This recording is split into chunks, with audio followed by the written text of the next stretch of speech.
Acá le damos new, le colocamos Python 3, entonces abrimos un kernel de Python, entonces comenzamos acá y decimos, entonces, por ejemplo, import numpy as np, ¿cierto?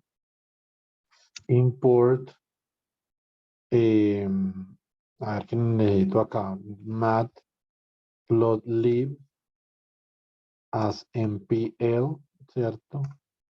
Import matplotlib.pyplot as plt, ¿cierto? Entonces acá lo voy a colocar matplotlib inline, matplotlib inline, ¿cierto? Bueno, muy bien. Entonces, acá voy a configurar unos parámetros, entonces npl.rcparams.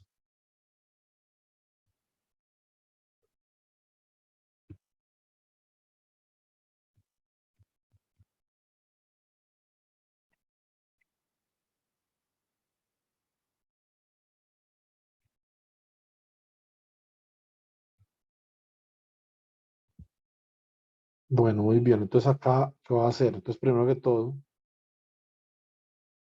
coloco acá, entonces Markdown. Voy a escribir acá, ¿cuál es la expresión? Bueno, yo a ustedes les mandé, a ver,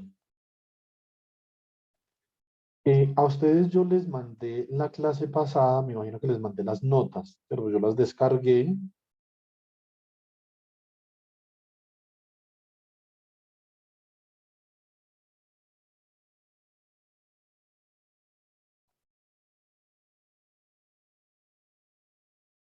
A ver, bueno, pues estas no son.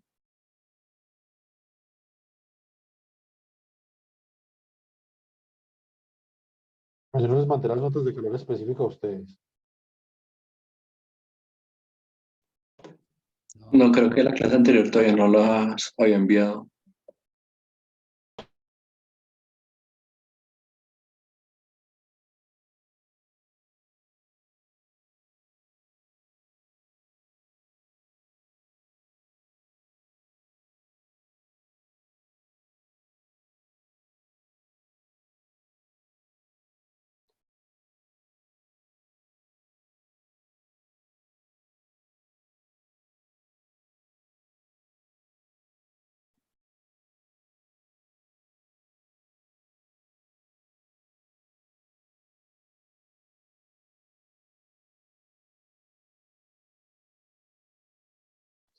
Entonces, bueno, entonces vamos a mirar a qué ecuación llegamos nosotros para la capacidad calorífica de Einstein, ¿cierto? Entonces vamos a escribir acá.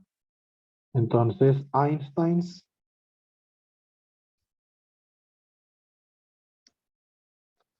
heat capacity, ¿cierto? Entonces la corrección cuántica de la capacidad calorífica de Einstein, entonces nosotros llegamos a qué expresión, a que C sub B como función de la temperatura, entonces será igual a 3N. Recuerden que N es el número de partículas, 3 es el número de grados de libertad por partícula, ¿cierto? Y entonces teníamos que acá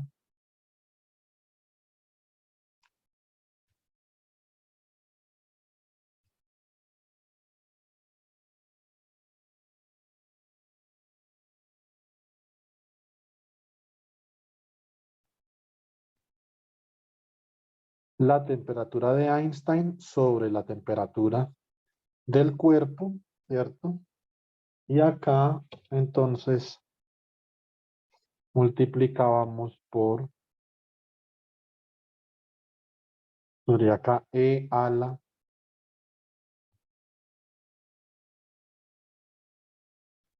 teta de Einstein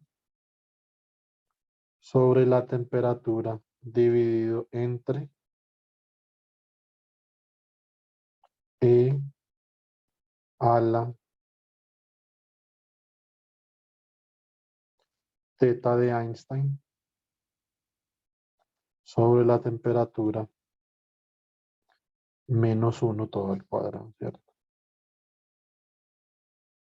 Muy bien, entonces así nos había quedado la expresión para la capacidad calorífica. Entonces, ¿qué vamos a hacer ahora?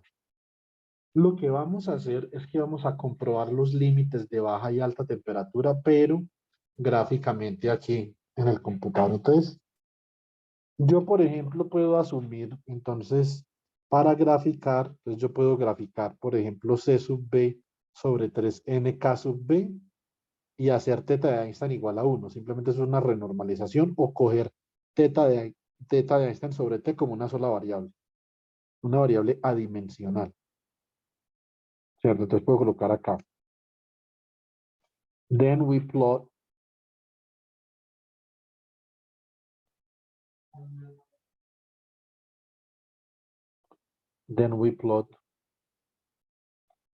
C sub V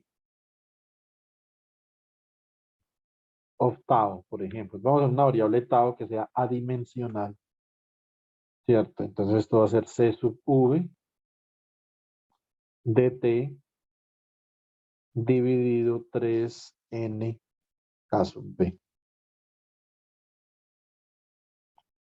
Where tau is an a-dimensional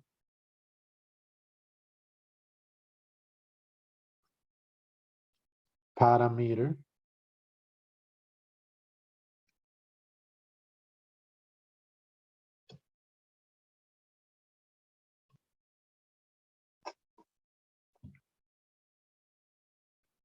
¿cierto?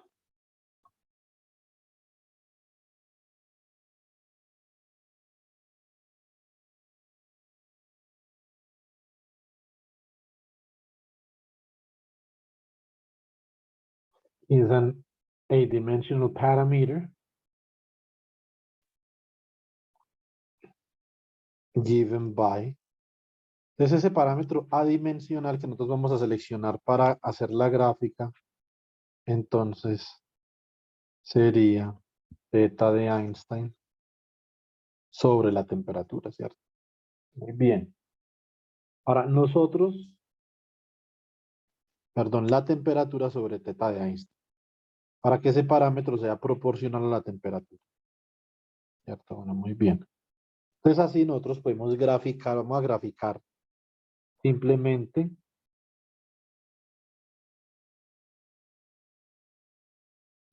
un segundo, acá necesito una prima porque son diferentes. Prima, o por ejemplo podemos hacer barra. Entonces barra, ¿cierto?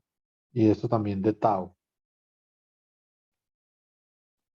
Muy bien. Entonces acá voy a graficar. Entonces C barra.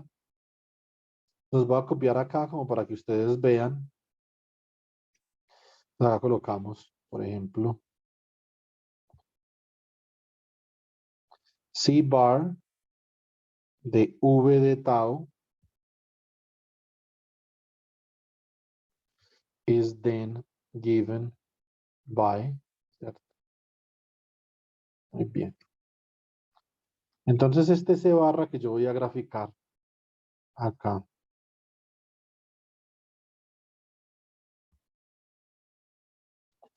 Entonces básicamente me va a quedar de la siguiente forma. Entonces esto simplemente sería, a ver, sería tau a la menos 2, ¿cierto? Que multiplica a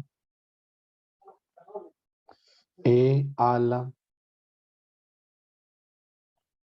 tau a la menos 1, ¿cierto? Dividido E a la tau a la menos 1 menos 1. Entonces básicamente que esto es lo que yo quisiera graficar. ¿Estamos de acuerdo o no?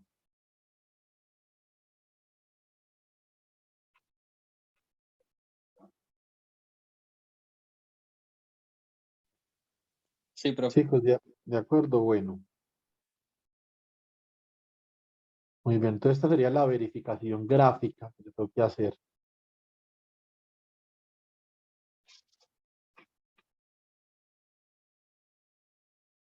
Entonces colocamos, por ejemplo, coloquemos acá una T igual a np.linspace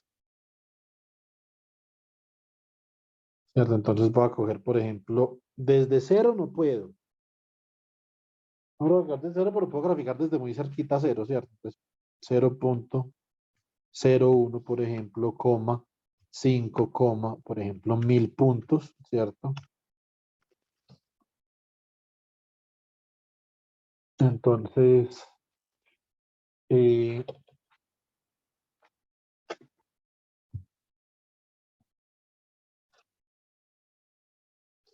ahora, mm, a ver,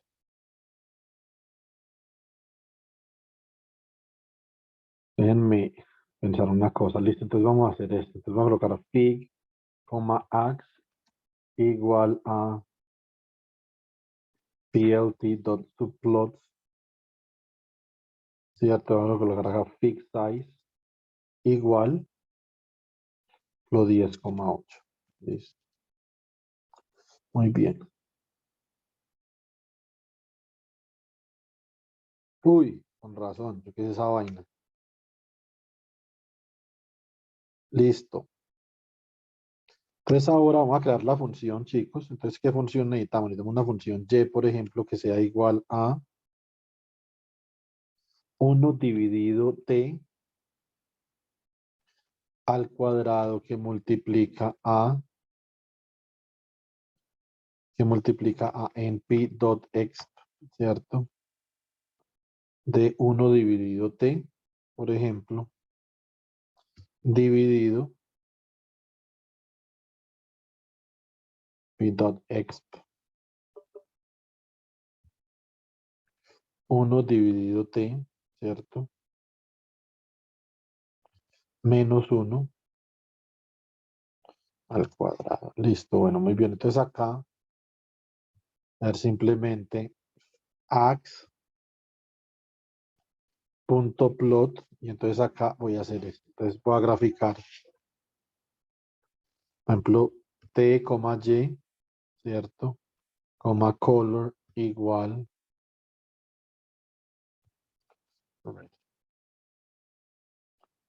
Entonces,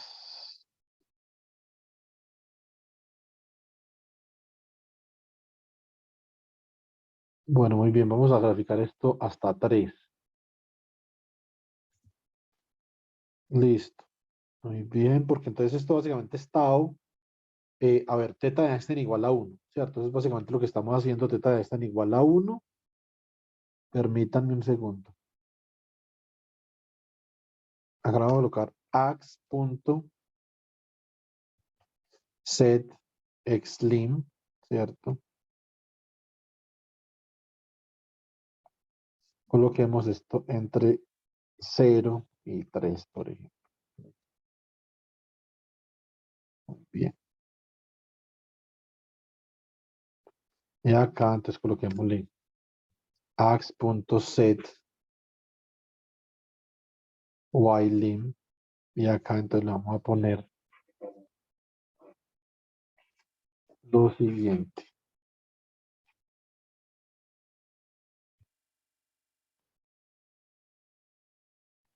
Nosotros vemos que a altas temperaturas, cuando la temperatura es alta, esto básicamente es T sobre teta E, ¿cierto? O sea, que es una temperatura normalizada por la temperatura de Einstein.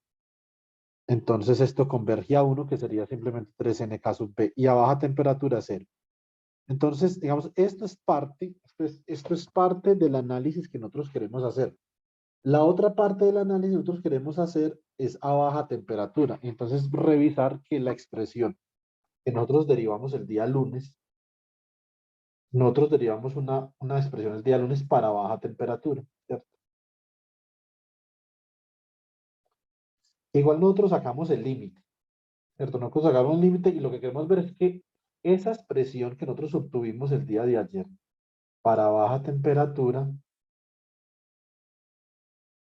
solamente se cumple para baja temperatura. Listo. Entonces podemos colocar, por ejemplo, acá for low temperature. A ver, in the low temperature limit we have. Entonces, en el límite de baja temperatura, nosotros vamos a tener una capacidad calorífica de Einstein que va a ser igual a lo siguiente. Entonces, esto va a ser igual a 3N sub B.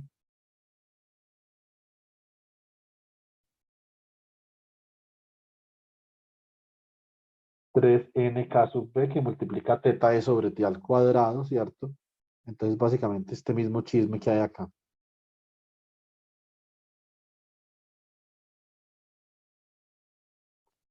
Y esto lo premultiplicamos por E a la menos teta E sobre T, ¿cierto? Entonces esto que multiplica a E a la... Recuerden que habíamos dicho que cae más rápido 1 sobre T cuadrado.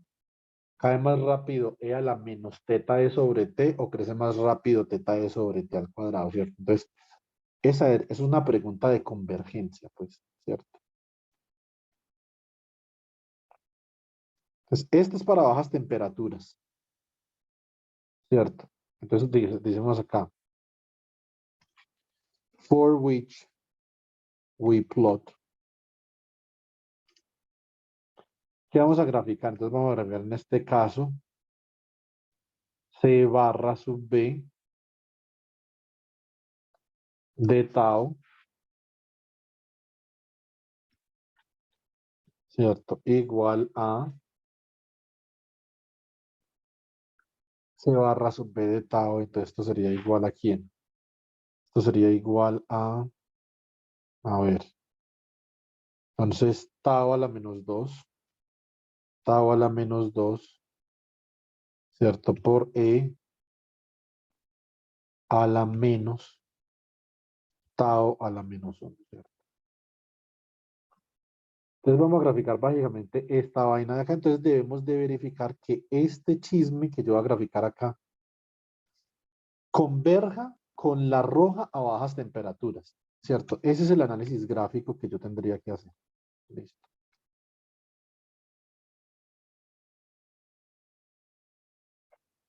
Muy bien. Entonces, acá sería como algo así.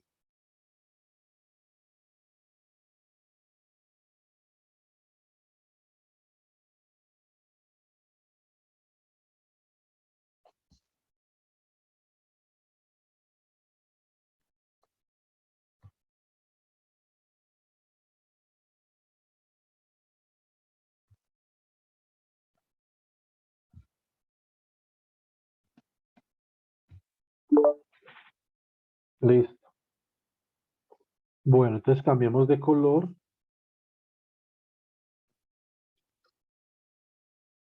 Entonces observen que perfectamente esta curva que yo voy a graficar acá coincide a bajas temperaturas más no altas. No hay problema porque esto es un límite de baja temperatura. Listo. Entonces, esto es un límite de baja temperatura. Entonces, acá, ¿qué es lo que nosotros estamos haciendo? Nosotros estamos comprobando el comportamiento límite de la capacidad calorífica para altas y bajas temperaturas, donde tenemos la roja, que es la exacta, la azul es la aproximada, por ejemplo, ¿cierto? Bueno, muy bien. Entonces, acá ustedes, por ejemplo, podrían, digamos, estéticamente comenzar a hacer cosas sobre esto, pero pues no es necesario, eso lo pueden hacer en su tiempo libre. ¿Listo? Entonces, esto es set X label,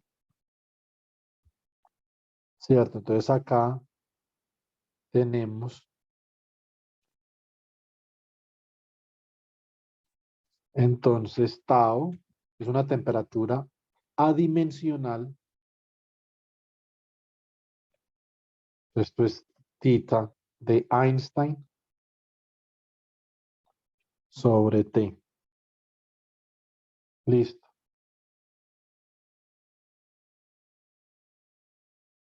Y acá entonces podemos colocar font size igual a 18 por ahí, ¿cierto? Muy bien.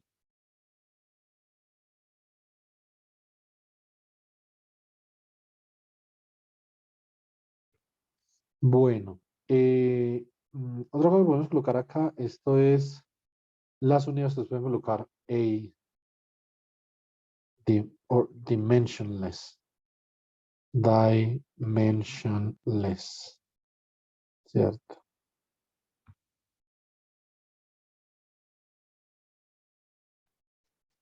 Un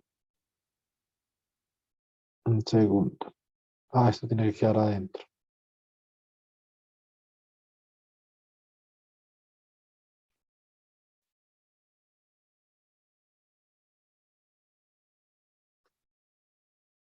Bueno, muy bien.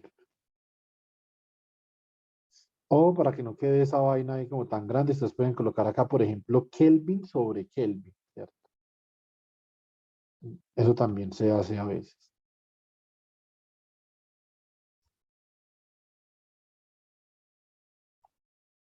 Entonces acá en el eje Y ustedes simplemente van a colocar calor específico. Entonces ax.set. Listo. Perfecto. Y acá entonces colocan Y label. Y colocan acá, por ejemplo, R. Y acá entonces van a colocar bar. C sub V. ¿Sí o no? Igual a frac C sub V. ¿Cierto? Esto acá realmente es una función de tau, ¿cierto? Esto es una función de tau, esto es C sub V de tau sobre 3n caso B.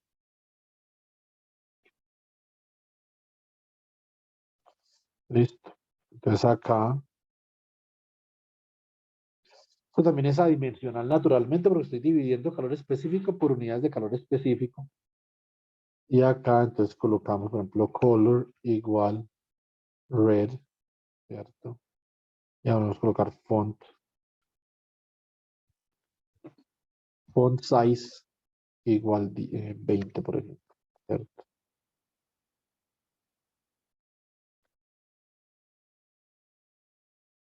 Entonces así nos queda la gráfica y la podemos imprimir. Entonces fig.savefig.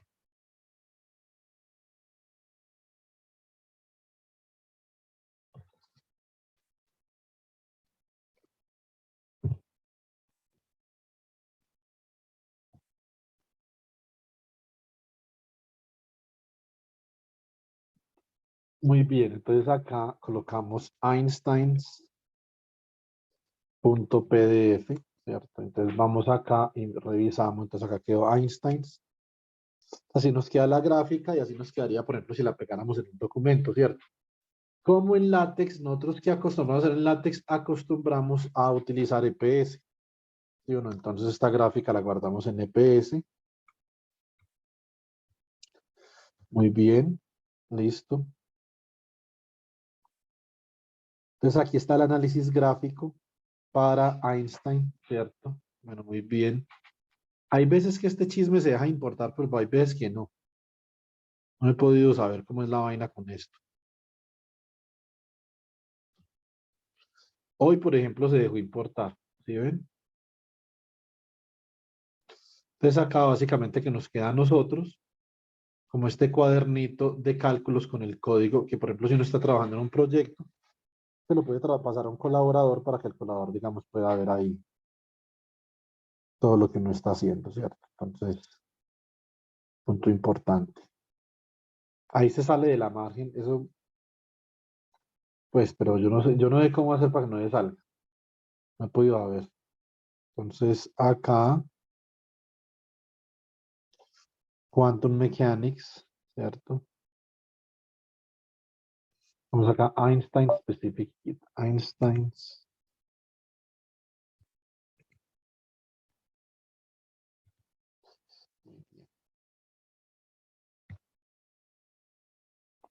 Listo, perfecto. A ver, por ejemplo, a ver, uno podría hacer esta que queda muy larga. No sé si esto se puede hacer así. Ensayemos. Parece que sí. Y podríamos cambiarle de nombre.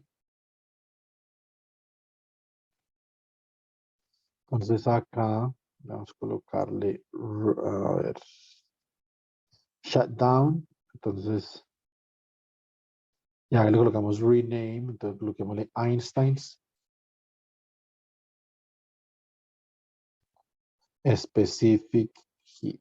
Bueno, muy bien. Entonces, como ustedes pueden ver, con esta herramienta de cuadernos de Python, entonces nosotros básicamente podemos hacer un mundo de cosas. Nosotros la vamos a utilizar mucho durante el curso para verificar gráficamente, hacer programas, etcétera.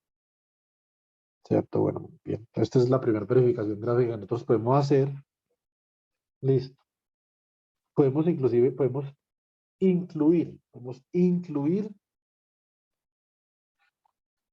imágenes, o sea, podemos hacer una cantidad de cosas con los Jupyter Notebook, digitar en LaTeX, les voy a enseñar cómo hacer cálculo simbólico, integrales simbólicas, ecuaciones diferenciales simbólicas, solución numérica, ecuaciones diferenciales, cuando veamos el operador de estado. Vamos a hacer un mundo de cosas con Python, ¿cierto? Ya digamos que la física teórica es muy difícil nosotros entender la física teórica desde una perspectiva alejada del computador. O sea, sencillamente no podemos, ¿cierto? Mm, Entonces vamos a tratar de utilizar las herramientas multimedia que estén por ahí disponibles para que podamos trabajar. ¿Listo? Bueno, entonces si yo, por ejemplo, voy a aventurarme a volver a guardar esto, a ver si me sale con otro nombre.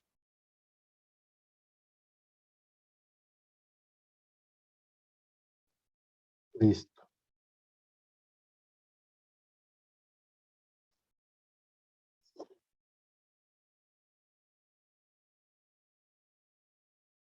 Bueno, esto no salió ahí, pero acá se sale Einstein Specific Heat.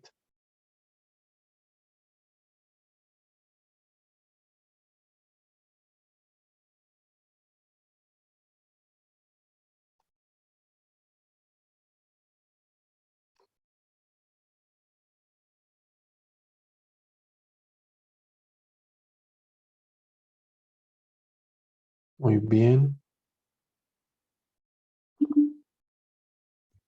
Listo. Y entonces ahorita les mando esto. Les mando también este link para que lo hagan. Recuerden que esto también lo pueden hacer en línea. ¿Listo? Bueno, muy bien. ¿Hay alguna pregunta, chicos?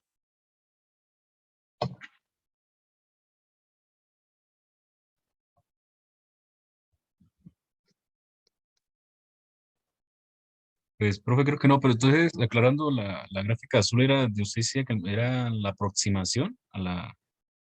Para baja temperatura. Usted también puede graficar la aproximación para alta temperatura, pero simplemente es una línea en igual a 1. ¿Sí me entiende? Ah, ok, sí. Entonces nosotros, como hemos visto, nosotros, digamos, eh, nosotros lo que hacemos es que básicamente eh, en física, las nuevas teorías, nosotros estudiamos los límites. Por ejemplo, los límites de una teoría para alta temperatura, los límites de una teoría para baja temperatura. ¿Sí me explico, Oscar? Ahí voy entendiendo, profe. Bueno, entonces, si usted revisa las notas, Oscar, que yo les acabo de compartir que hicimos el lunes, entonces básicamente lo que nosotros tenemos acá es que tenemos una expresión, ¿cierto? A ver, permítanme.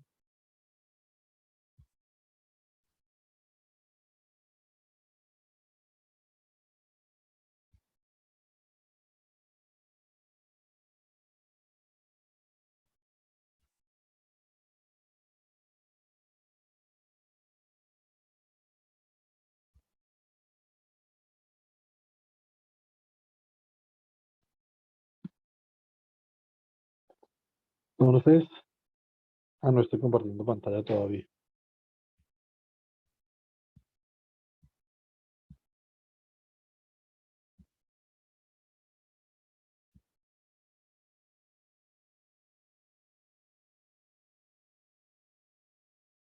Pues, a ver, Oscar. Entonces, expresión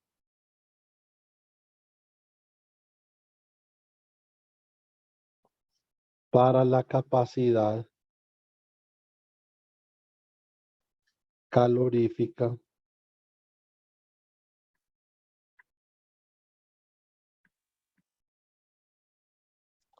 de Einstein, ¿cierto? Muy bien. Entonces, para la capacidad calorífica de Einstein, ¿qué expresión tenía yo, Oscar? Entonces tenía C sub B de T igual a 3N por K sub B, ¿cierto? Que multiplica a teta sub E al cuadrado por E a la teta E sobre T dividido E a la teta E sobre T menos 1 al cuadrado. ¿Estamos de acuerdo, Oscar, o no? Sí, señor. Entonces, ¿qué es? Digamos que nosotros en física típicamente queremos, dentro de muchas cosas que nosotros hacemos, nosotros queremos evaluar los comportamientos límite. Listo. Entonces, si yo quisiera evaluar, por ejemplo, el comportamiento límite a bajas temperaturas, entonces yo digo comportamiento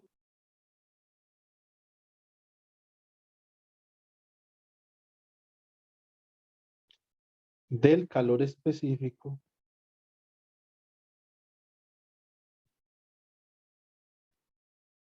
a bajas temperaturas.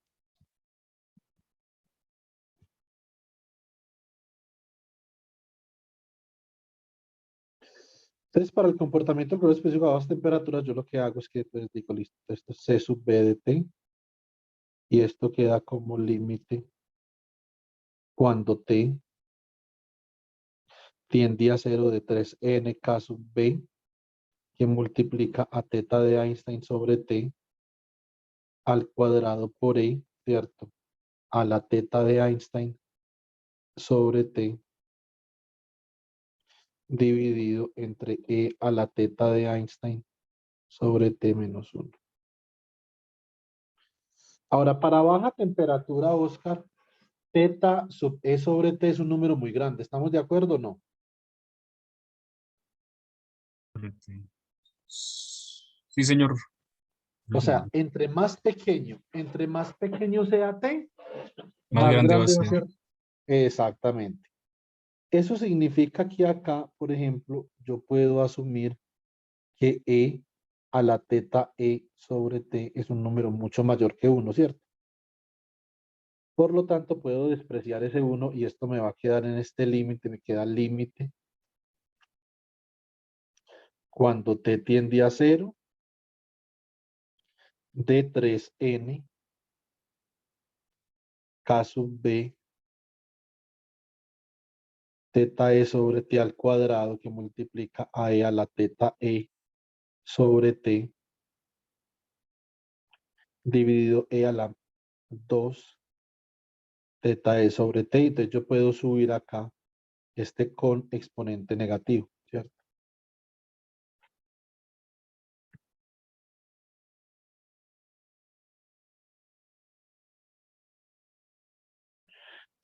Esto es 3NK sub B teta E sobre T al cuadrado por E a la menos teta E sobre T. ¿Cierto? Muy bien, entonces, y esa es la expresión que graficamos, Oscar, ¿sí o qué? Sí, profe.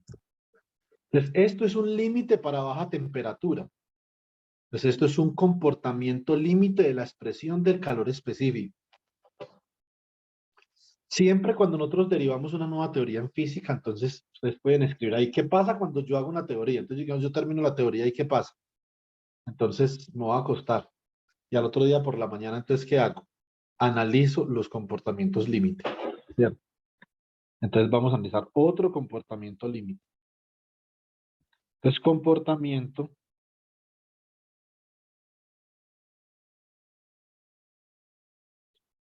para el calor específico a altas temperaturas.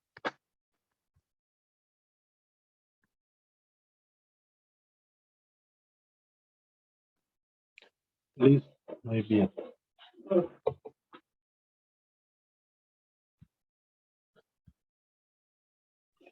Entonces acá tengo yo que C sub B de T, chicos, entonces ahora simplemente saco ese límite cuando T tiende a infinito, ¿cierto? De 3N K sub B por teta E sobre T al cuadrado por E a la teta E sobre T, ¿cierto? Dividido E a la teta E sobre T menos 1 al cuadrado. Oscar, le voy a hacer una pregunta. Si T ahora es muy grande, ¿cómo es teta E sobre T? Pues sí, muy grande tendría casi que a cero. O sea, es pequeño, ¿cierto? Sí, señor. Como es pequeño, entonces yo puedo escribir esto, puedo escribir el límite cuando T tiende a infinito, ¿cierto? De 3N K sub B por teta E sobre T. Y acá entonces, ¿qué tengo? Tengo E a la teta E sobre T, que es un número muy pequeño, ¿cierto?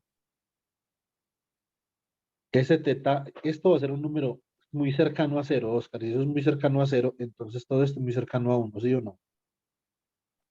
Sí, señor. Yo abajo en el denominador no puedo hacer eso porque si aproximo esto como 1, entonces eso da una división sobre cero. Entonces lo que yo hago es que hago una expansión en Taylor a primer orden. 1 más teta E sobre T menos 1 al cuadrado, ¿cierto?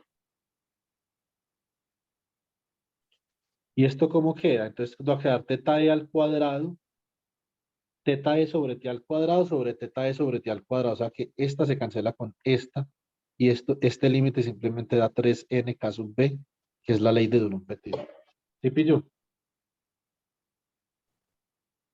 Profe, una pregunta. Dime. La expansión de Taylor de segundo orden, ¿cuál sería entonces el tercer término? Sería teta E al cuadrado sobre 2T cuadrado.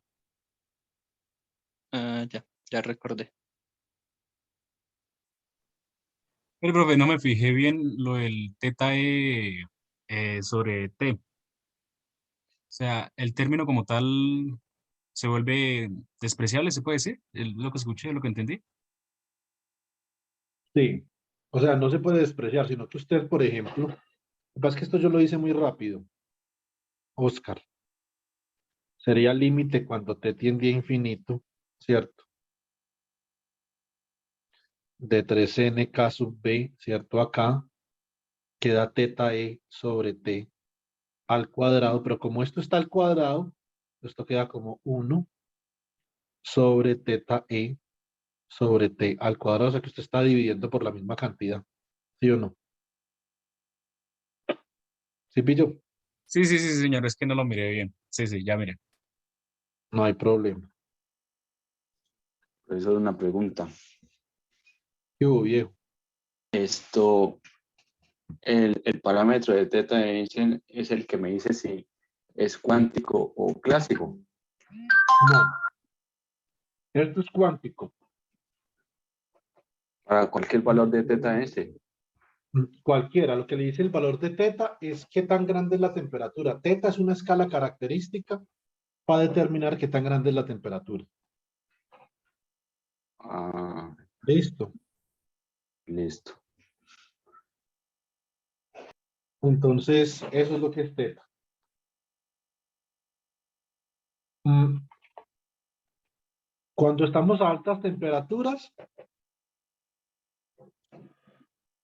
estamos en el régimen cuántico. Entonces vamos a hacer ese análisis, Juan Diego. Régimen cuántico.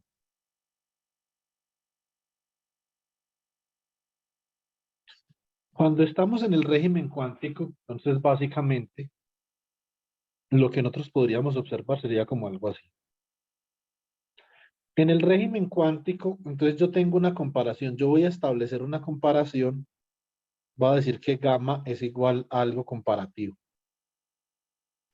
Voy a comparar H barra omega con K sub BT. Listo. La crítico cuando esto sea igual a 1, cuando esto sea igual a 1, entonces las energías cuánticas H barra omega y térmicas K sub B por T son iguales. Si esto es menor que 1, si gamma resulta ser menor que 1, entonces eso significa que H barra omega es menor que ¿quién? Que la temperatura cabe por T.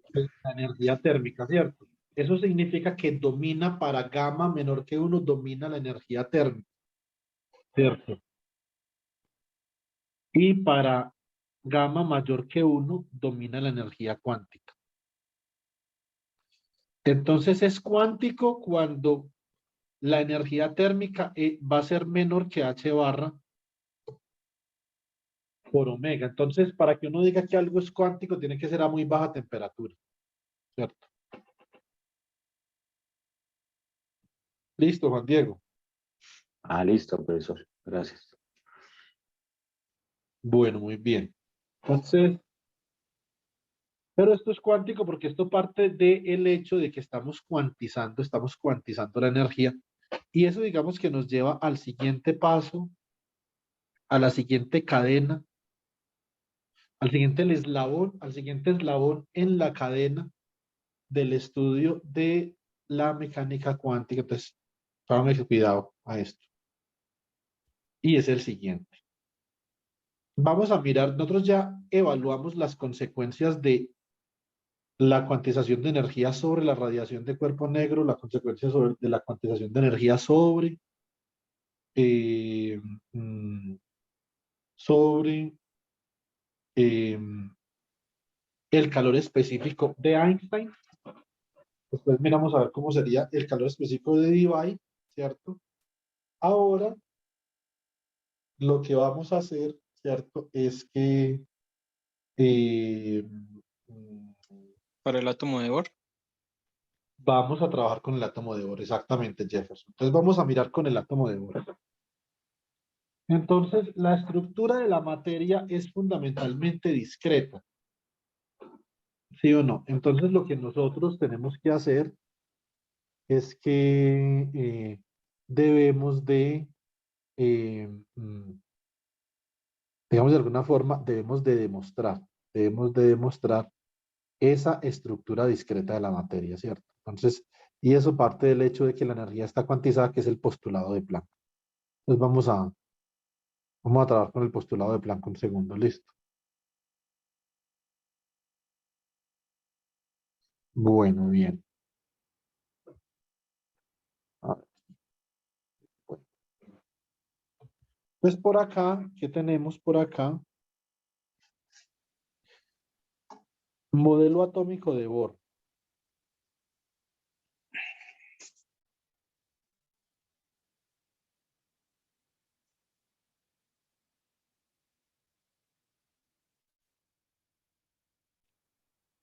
Modelo atómico de Bohr. En el modelo atómico de Bohr,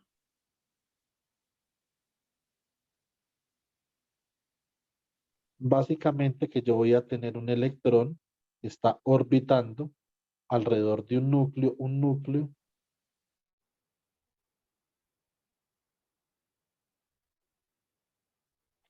que va a tener una carga más Z por E, ¿cierto? Muy bien. Listo.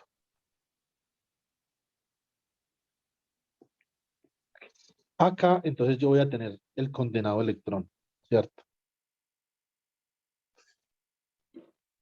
Muy bien. Una forma en la que nosotros, por ejemplo, podríamos definir mecánica cuántica, si a uno llega algún pisco por ahí de la calle y le pregunta que qué es mecánica cuántica, una persona que no sea físico, Entonces uno hay veces que patina para describir la mecánica cuántica, ¿cierto?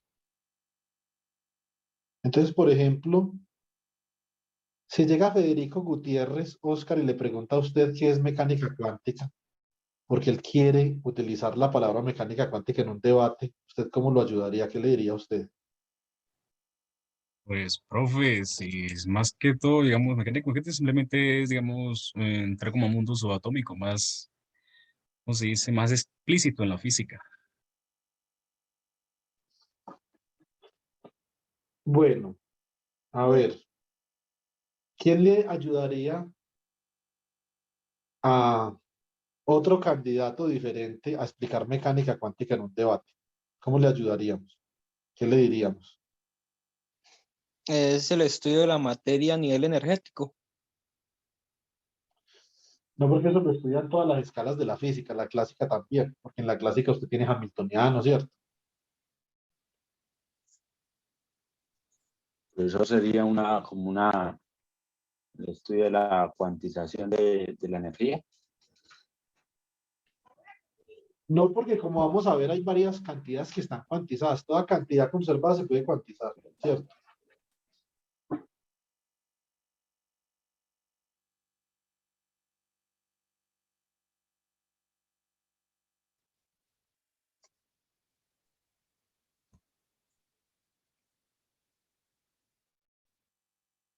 Pero recuerde que le están hablando a un candidato y típicamente los candidatos, así parezcan otra cosa, son personas que tienen, digamos,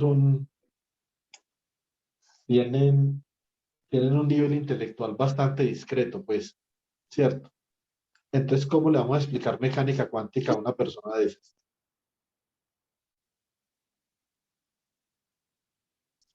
Él quiere salir en televisión hablando de mecánica cuántica. ¿Cómo le ayudamos a que salga en televisión y que diga algo de mecánica cuántica que no perturbe nuestros oídos? Pues, profe, la verdad complicado si no tiene como un mínimo conocimiento de la física. Pero eso lo hace un poco de gente. Usted no ha visto un poco de youtubers que hablan de Claro, es que se mecánica informan, cuántica. pero aún así tiene sus errores. Llega a otro punto, lo contradice y pues tendrá alguien, digamos, sí, una respuesta al argumento que, por ejemplo, en este caso hizo el político. Que no, que era esto, que, digamos, argumentó algo y llega alguien más con un conocimiento superior al de él como mecánica cuántica y lo derrumba. Lo que pasa es que típicamente en los programas donde participan los políticos no hay nadie que sepa nada. ¿Sí me entiende? Ah, eso sí es claro. Entonces, por ejemplo, si usted ve a Gustavo Petro, ¿usted lo ha visto debatir alguna vez con alguien que sepa algo o que sepa de economía? Por ejemplo, usted a Gustavo Petro nunca lo ha visto debatiendo con Salomón Kalmanovich, por ejemplo. ¿Sí me entiende? Ajá. Salomón Kalmanovich cogería a Gustavo Petro y le vería ropa de trabajo en cuestión de milisegundos. ¿Sí me entiende? Entonces, ¿y con quién debate Fico? Con Vicky Dávila, pues. Entonces, o sea, entonces típicamente no hay nadie que los va a contradecir porque en un canal de YouTube. O sea, no es un en vivo, pues, donde alguien pueda opinar. Entonces, pero la gente, por ejemplo, quisiera saber qué es mecánica cuántica. ¿Cómo puede identificar la mecánica cuántica, Oscar? Usted ahorita me dijo una cosa y yo se la quiero contrastar con algo que le acabo de decir ahora. Usted me dice que la mecánica cuántica estudia lo subatómico, lo pequeño, etcétera. ¿Y qué pasa acá, por ejemplo, cuando la energía térmica es mucho menor que la energía cuántica? ¿Qué pasa?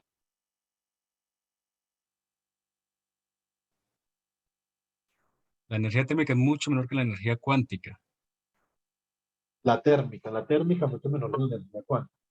Porque es que yo estoy calculando acá, Oscar, este cálculo que yo estoy haciendo, el calor específico, es un cálculo para un sólido. O sea, no es algo para algo, no es un cálculo para algo pequeño, es un cálculo para algo gigante. ¿Sí me entiende? ¿Mm? Sí, señor. Entonces, claramente, y ese algo gigante, claramente debería ser muy clásico porque son muchos átomos, pero claramente no sucede eso. ¿Dónde está la mecánica cuántica en el cálculo del calor específico? Por ejemplo, para un material en una dimensión que es algo muy grande. O sea, no es algo microscópico, es algo macroscópico. Entonces, ¿dónde está la mecánica cuántica acá, Oscar? ¿En qué parte? Pues, profe, que si no saben lo que estoy concluyendo es cuando nos metemos, digamos, con esto que, digamos, la radiación, el espectro electromagnético. Porque, pues, analizando un poquitico de la mecánica clásica, que yo me acuerde, pues, no, ¿cómo se dice? No nos enfatizamos mucho en, digamos, los distintos fenómenos que puede dar el espectro electromagnético. Sí, claro, vimos ondas, pero en un concepto muy básico, se puede decir. Pero no es por ahí. ¿Quién tiene una idea? ¿Dónde está la mecánica cuántica en este cálculo? Cuando no se Ahorita lo, indetermina, La constante de Planck, ve, la H barra, no, ahorita les acabo de decir, Juan Diego me preguntó que si lo cuántico era la teta E y le dije que no. ¿Dónde está la mecánica cuántica en este cálculo? cuando la energía es mucho, la energía Cuando el factor cuántica es H mucho barra es mayor que la mayor. energía térmica. ¿Eso qué significa? Pues, A ¿qué se valores llama? No sé. extremos que no podemos llegar a imaginar, se puede decir. O por lo No, claro menos, que nos podemos llegar a imaginar. bueno, imaginar sí, Cuando la, pero cuando la temperatura es baja, ¿no? Exactamente. Entonces, a bajas temperaturas, no solamente, ojo, Oscar, no solamente cuerpos pequeños, sino también a bajas temperaturas. Eso es un régimen cuántico. Entonces, escalas pequeñas de longitud y temperaturas extremadamente bajas. Listo. listo, profe. Ahora, si por ejemplo a mí se me acerca un candidato, Claro que esas respuestas que da Figo sí, dijo que como estábamos en la era de la tecnología, entonces le preguntáramos a Google. no, o sea, lo que pasa es que no hay de qué hacer un caldo.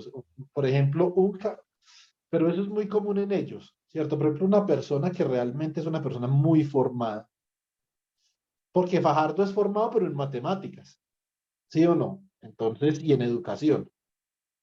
Pero una persona, por ejemplo, con mucha formación, cuando uno la escucha hablar, se nota que es una persona formada. Es, por ejemplo, Angela Merkel. Angela Merkel es física, no sé si ustedes sabían.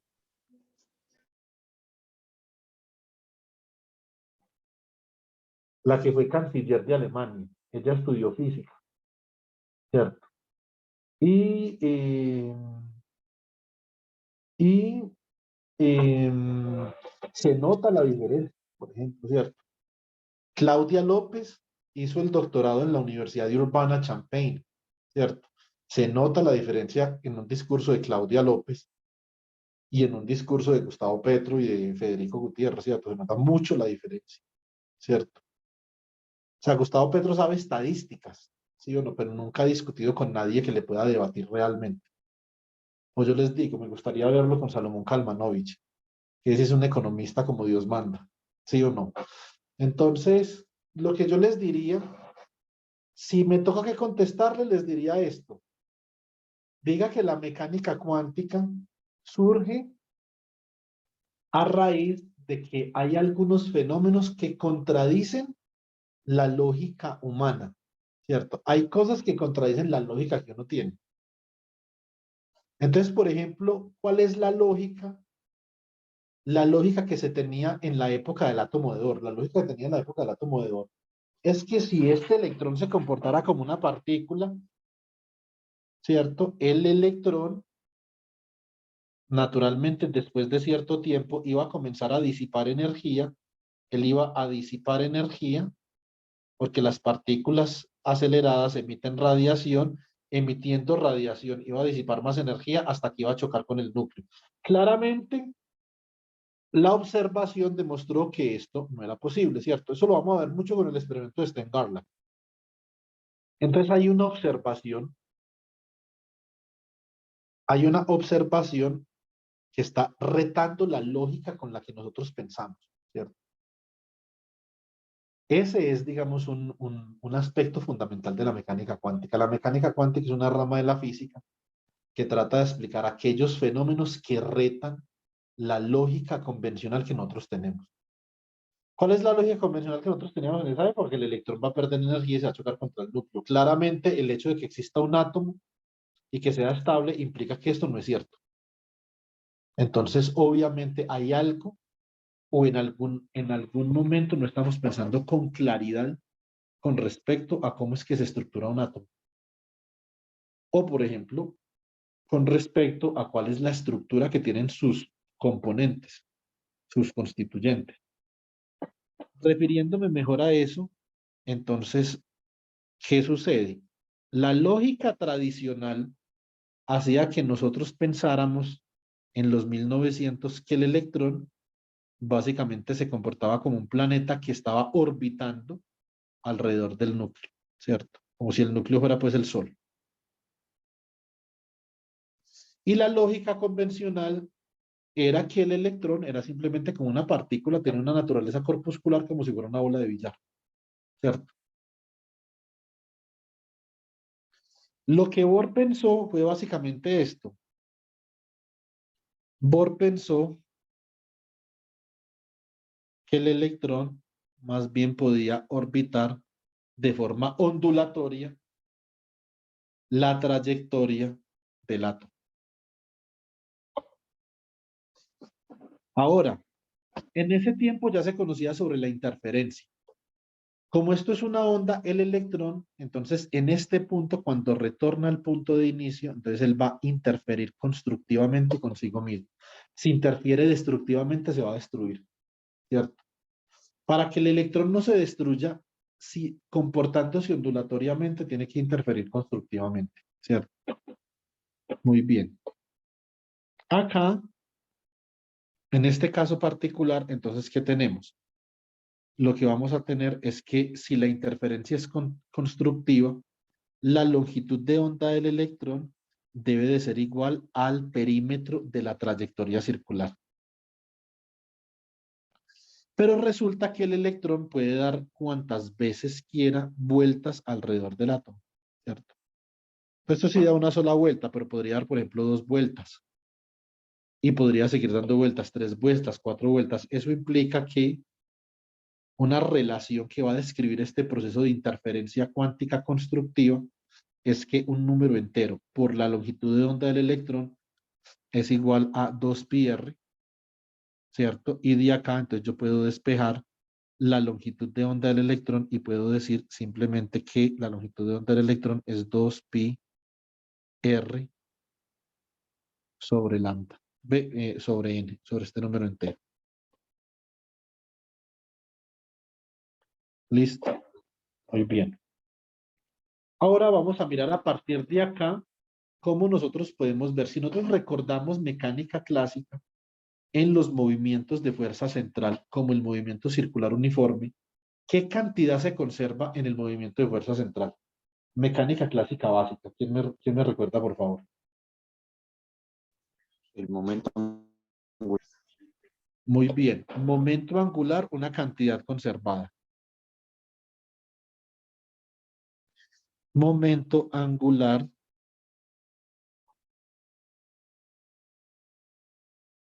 Cantidad conservada.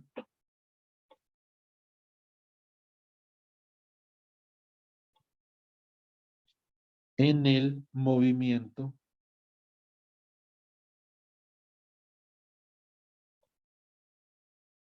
de fuerza central. Listo. Bueno, perfecto. Entonces, acá voy a especificar lo siguiente. La energía, por ejemplo, la energía es igual al momentum por la velocidad de la luz. Esto es una relación de Maxwell, pero también la energía, ¿cierto? Es igual a hc sobre lambda. De acá, entonces nosotros podemos obtener el momentum de partículas con longitud de onda. Se va C con C y obtenemos que el momentum es igual a ¿quién? A h sobre lambda. Ahora vamos a mirar entonces el momentum angular del electrón en esa trayectoria. ¿Listo? ¿Qué les parece? El momentum angular, vectorialmente hablando, es igual al producto cruz entre R y P. Y de acá, entonces yo puedo decir que la magnitud del momento angular es igual a R por P por el seno de teta, siendo teta el ángulo entre R y P. Ahora, ¿cómo es esta relación para el movimiento circular uniforme? o digamos para el movimiento circular en general. Yo tengo una partícula que está orbitando alrededor del centro, por lo tanto, la posición de la partícula con respecto al centro es un vector como de esta forma.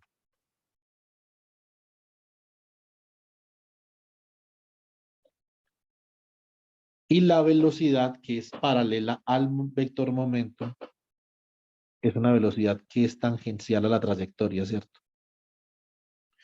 Por lo tanto, el ángulo entre R y P es ¿de cuánto? 90. De 90. 90. Muy bien. O sea que esto es igual a R por P por el seno de pi medios. Esto simplemente es R por P porque el seno de pi medios es 1. Entonces, el momento angular es R por P, pero ya sabemos cuánto vale P. P vale H sobre lambda. O sea que esto sería como R por H sobre lambda, más sin embargo, ¿cuánto vale lambda? De la condición, esta se llama la condición de Bragg. Venga, yo les escribo por acá. Condición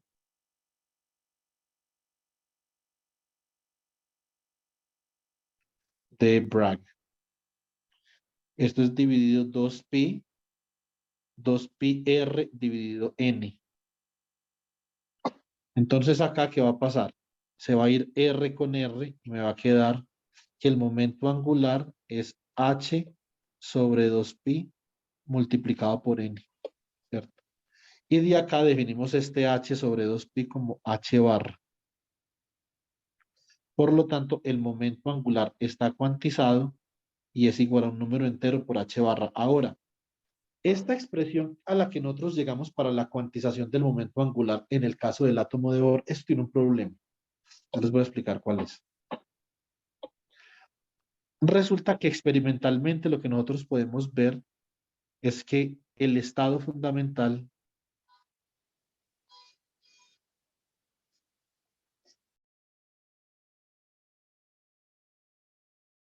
que es para n igual a 1, ¿cierto? Tiene momento angular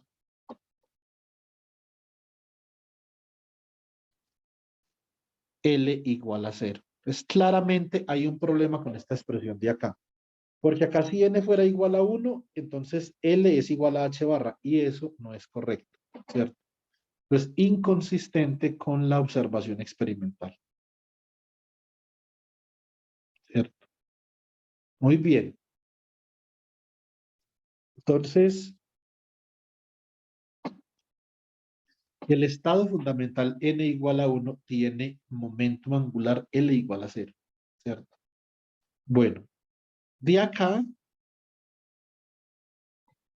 básicamente, ¿qué tenemos lo siguiente?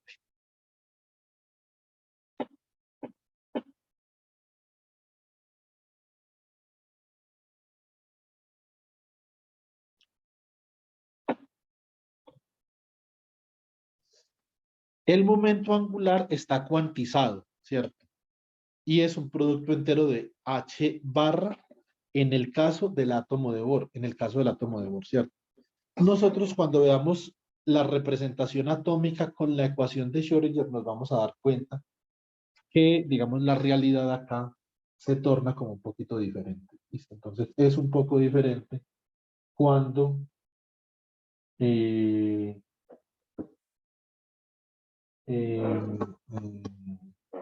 es un poco diferente cuando ya consideramos todos los grados de libertad atómicos. En este caso, el modelo atómico de Bohr es una simplificación, es una sobresimplificación de un átomo. Entonces, van a ver algunos observables experimentales que el modelo de Bohr, por ejemplo, puede predecir con exactitud y otros que no.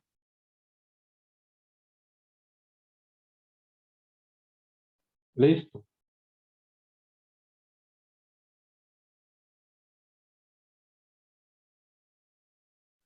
Listo, profe. Bueno, muy bien. Entonces, la principal deficiencia que tiene el modelo atómico de Bohr es esta de acá. Es la incapacidad Entonces, incapacidad, esto es muy importante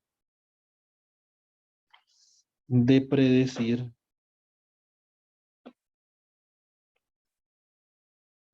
la ausencia de momento angular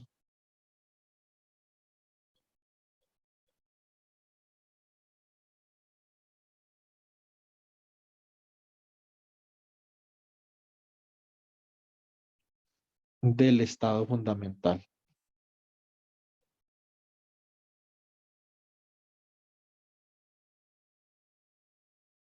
Creo que debería conectar mi tablet.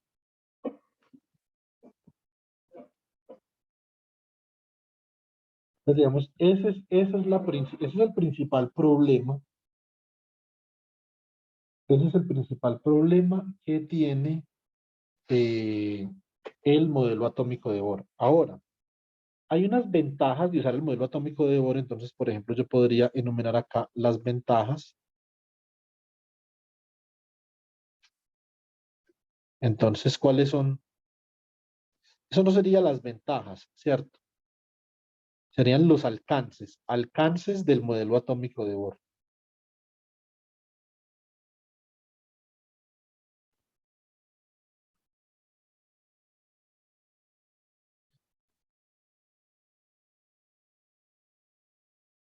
Entonces, la primera es la cuantización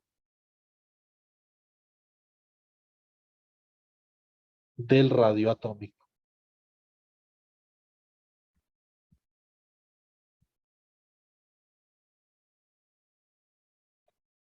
Este es el primer alcance del modelo atómico de Bohr que antes, digamos, no se tenía. Entonces, para yo poder verificar la cuantización del radio atómico, entonces voy a hacer una aproximación.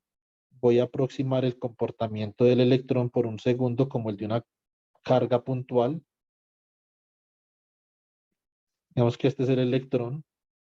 Y entonces acá está el núcleo. Entonces el núcleo va a ejercer una fuerza eléctrica, o el electrón va a experimentar una fuerza de atracción debido al núcleo y va a experimentar una fuerza centrífuga debido a su velocidad de órbita. Y como nosotros sabemos que el electrón está en equilibrio, entonces debe ser que la fuerza centrífuga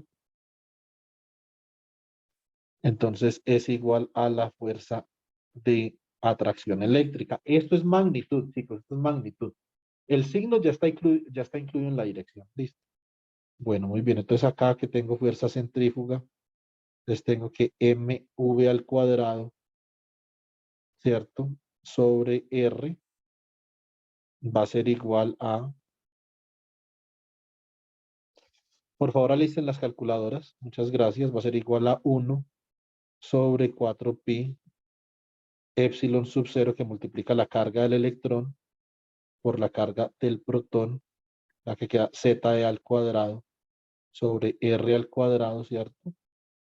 Y entonces, ¿qué me queda? Me va a quedar que se cancela este cuadrado con esta R de acá y me queda que la velocidad de órbita del electrón al cuadrado es ZE al cuadrado sobre 4pi epsilon sub 0 m R, ¿cierto? Muy bien.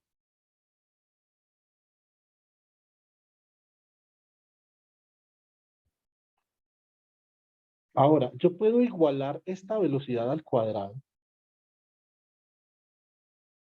Yo podría igualar esta velocidad al cuadrado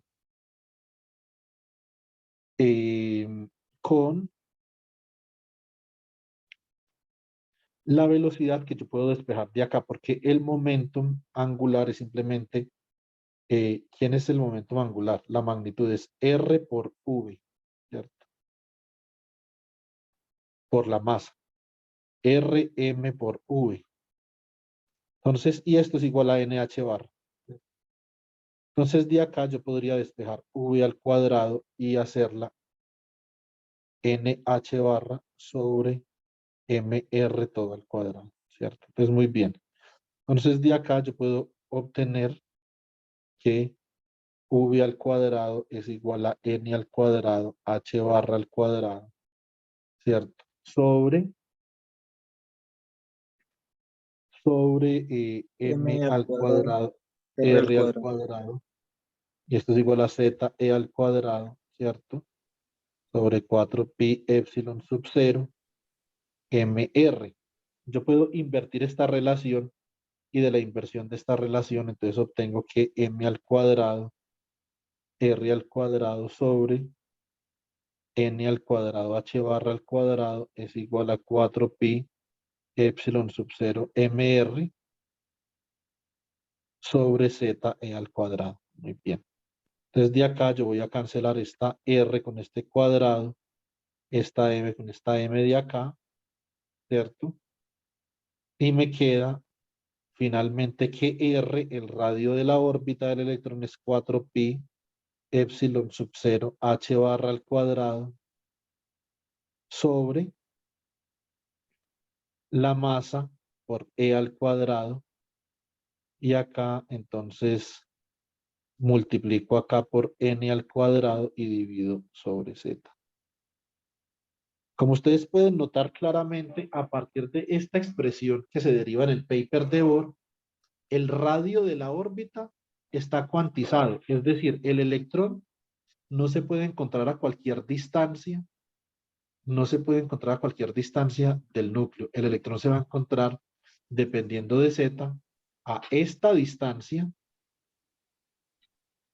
multiplicada por un número entero al cuadrado y dividido por el número atómico, ¿cierto? Esta distancia de acá se conoce como A sub 0, ¿cierto?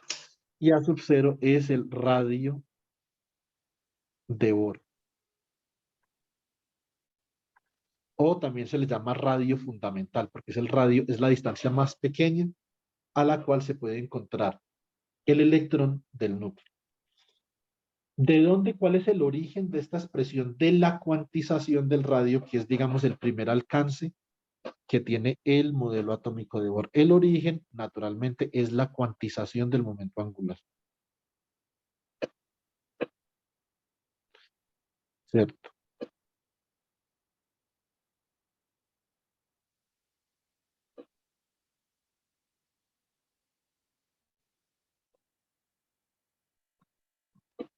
La cuantización del momento angular. Listo.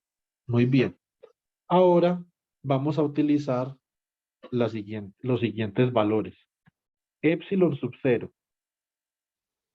8.854 por 10 a la menos 12. Listo. Muy bien.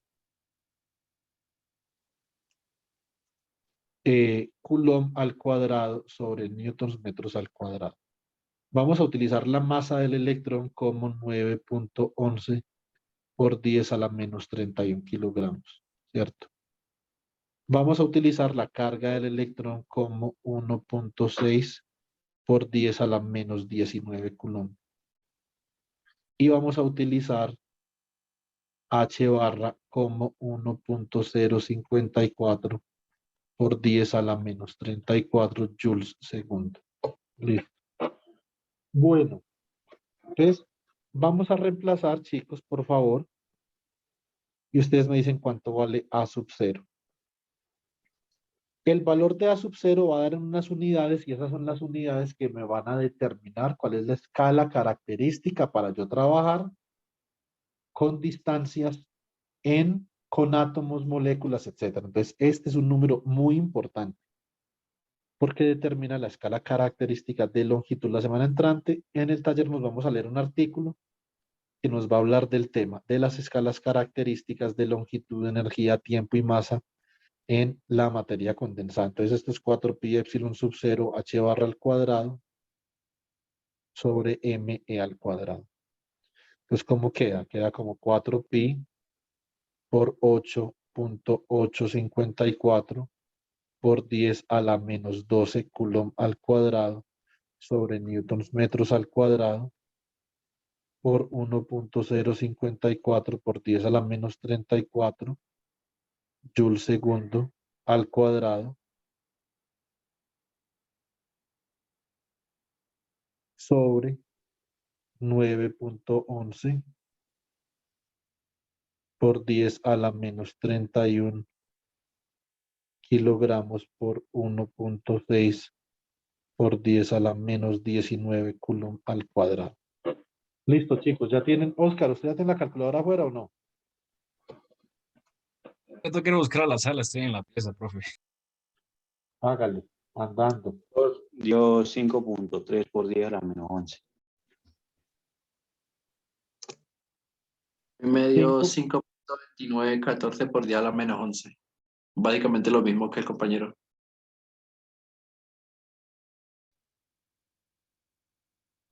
Muy bien, metros, ¿cierto? Metros. Hagamos el análisis dimensional. Análisis dimensional de A sub 0. Entonces, epsilon sub 0 está en coulomb cuadrado sobre newtons metros cuadrados. H barra al cuadrado está en joules por segundo. ¿Sí o no? Sobre kilogramo por coulomb al cuadrado. Se va coulomb al cuadrado con coulomb al cuadrado. ¿Quién es un joule? Entonces, esto es newtons metros cuadrados. Joule es un newton por metro por segundo sobre kilogramo, ¿cierto? Muy bien. Bueno, realmente esto sería joules al cuadrado, segundos al cuadrado, ¿cierto? Sí, profe. Muy bien. O sea que esto sería newtons cuadrados, metros cuadrados. Y acá yo no sé por qué rayos puse esto. Ah, ya es que sí, eso es un newton por metro cuadrado. ¿Ustedes sí saben el chiste de cuando los físicos estaban jugando escondite o no? No. Les queda de tarea. Busquen por ahí chiste sobre físicos jugando escondite. Estaba jugando Einstein, Newton, Pascal. Me cuentan a ver qué encuentran. Entonces, esto es Newton, este metro cuadrado se va con metro cuadrado. Venga, yo onda que ese metro cuadrado. Es que es el problema y yo puse esto donde no era. Bueno, muy bien. Ahora, ese metro cuadrado, esto será Newton metro cuadrado, ¿cierto? No, un segundo. Yo confundí acá la pita, pero feo. Entonces esto queda coulomb cuadrado, o sea, con coulomb cuadrado, y esto queda joules cuadrado, que es joule cuadrado, entonces sería newton cuadrado, metro cuadrado, por segundo cuadrado dividido, ahora sí, newton, metro cuadrado, kilogramo. Ahora sí habló. Entonces se va newton con este newton cuadrado, metro cuadrado con metro cuadrado, entonces queda newton, ¿cierto? Por segundo al cuadrado sobre kilogramo. Y un newton es metro, segundo a la menos 2 por kilogramo. Esto por segundo al cuadrado sobre kilogramo. Se va kilogramo con kilogramo, segundo cuadrado con segundos a la menos 2 y esto en metros. Muy bien. Ahora, típicamente en la escala atómica, esta unidad, que es la unidad fundamental de distancia en el átomo, que es A sub 0, ¿cierto? La expresan de esta forma. Entonces, esto simplemente sería 0.529 por 10 a la menos 10 metros, donde 10 a la menos 10 metros se define convencionalmente como el ångström. Listo. Entonces, una unidad ångström es igual a 0.529 por 10 a la menos 10, perdón, simplemente 1 por 10 a la menos 10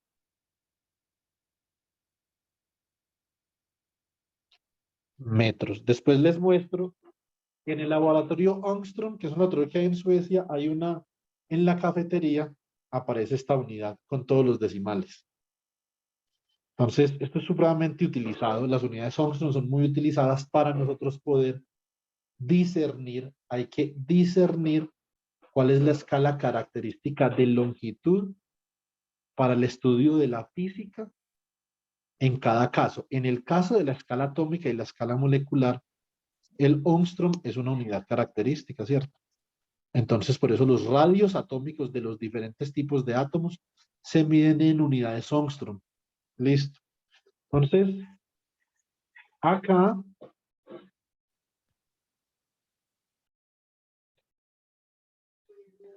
entonces el radio simplemente es A sub 0 por n al cuadrado sobre z.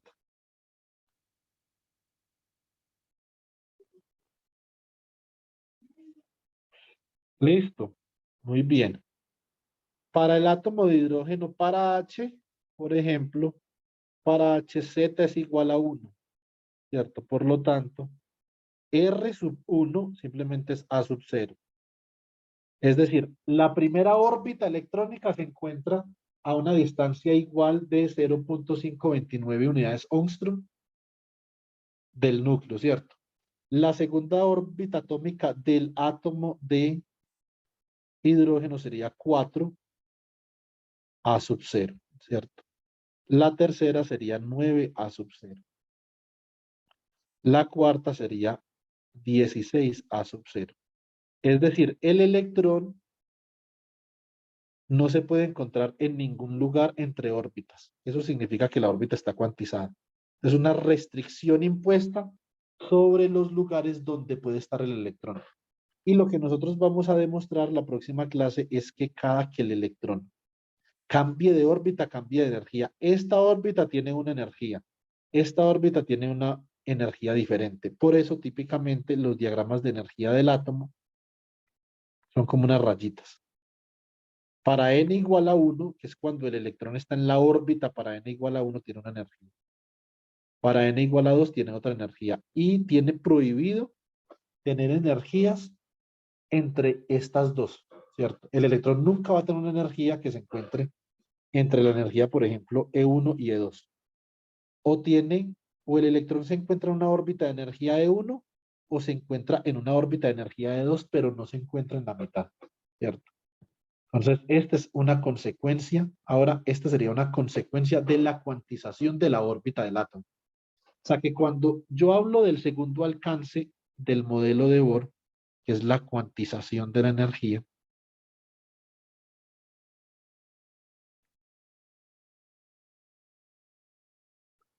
entonces debo decir que la cuantización de la energía es una consecuencia directa ¿de qué?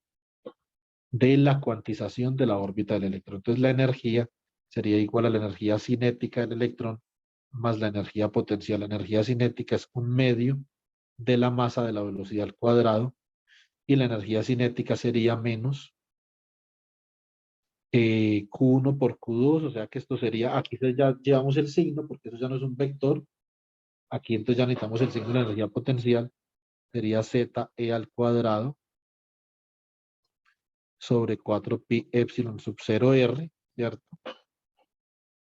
Muy bien. Y acá, entonces, lo que vamos a tener es lo siguiente. Reemplazamos la expresión para la velocidad que habíamos hallado anteriormente. Esto es un medio de m. Esto queda z al cuadrado. Perdón, esto queda z por e al cuadrado sobre 4pi epsilon sub 0 mr. Ustedes pueden notar que se va m con m, ¿cierto? Y acá queda menos z e al cuadrado sobre 4pi epsilon sub 0 r. Listo. Y acá tengo, entonces, me queda un medio de ZE al cuadrado sobre 4pi epsilon sub 0 r menos ZE al cuadrado sobre 4pi epsilon sub 0 r. Eso significa que yo acá que tengo acá un medio de una cantidad menos esa cantidad, ¿cierto? Y esto simplemente sería como menos un medio de X. Por lo tanto, la energía total del átomo de Bohr queda como un medio menos un medio factor de Z e al cuadrado sobre 4pi epsilon sub 0 r que depende de un número entero n. Es por la cuantización de la órbita atómica que aparece ese chisme de n ahí. Listo. Entonces ahora lo que vamos a hacer es que hacemos esto. Entonces decimos que esto simplemente es menos un medio, reemplazamos. Entonces la cuantización de la órbita atómica es toda z e al cuadrado, 4pi epsilon sub 0, y acá nos queda 1 sobre, le sacas 4pi epsilon sub 0 h barra al cuadrado sobre m e al cuadrado n cuadrado por acá, z por acá. ¿Cierto? Bueno, muy bien. Entonces, de acá yo obtengo que la energía quedaría como me a la 4, me a la 4, ¿cierto? Sobre me a la 4 sobre 4pi epsilon sub 0 h barra todo al cuadrado que multiplica, ¿cierto? Ah, bueno, acá me tragué este 2. Entonces, este 2, lo tengo que por acá, 2, que multiplica a z cuadrado sobre n cuadrado, ¿cierto? Y esto es un signo menos. De acá, este término yo lo voy a llamar una energía característica en la escala atómica, la energía de Rydberg. Listo. Así, la energía como función de un número entero queda igual a menos la energía de Rydberg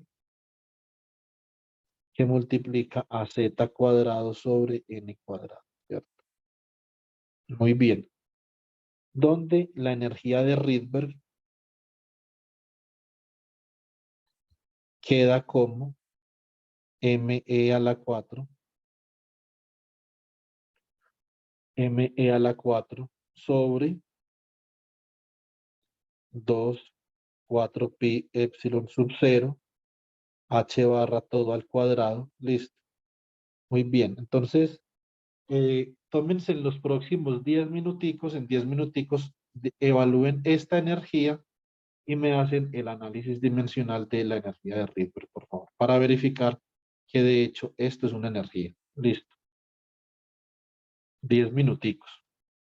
Y entonces después acá hacemos un cambio de unidades. Cambio de unidades. Y en este cambio de unidades vamos a hacer un joule igual, un joule va a ser igual a 1.6 por 10 a la menos 19 electronvolts. Listo, perdón, al revés.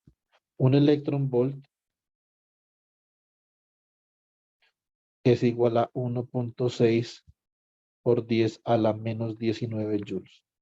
Entonces, y aquí me expresan, por favor, la energía de Rydberg en unidades de electronvolt. Listo.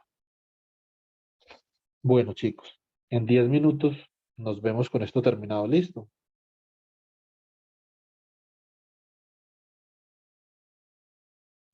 Listo, profe.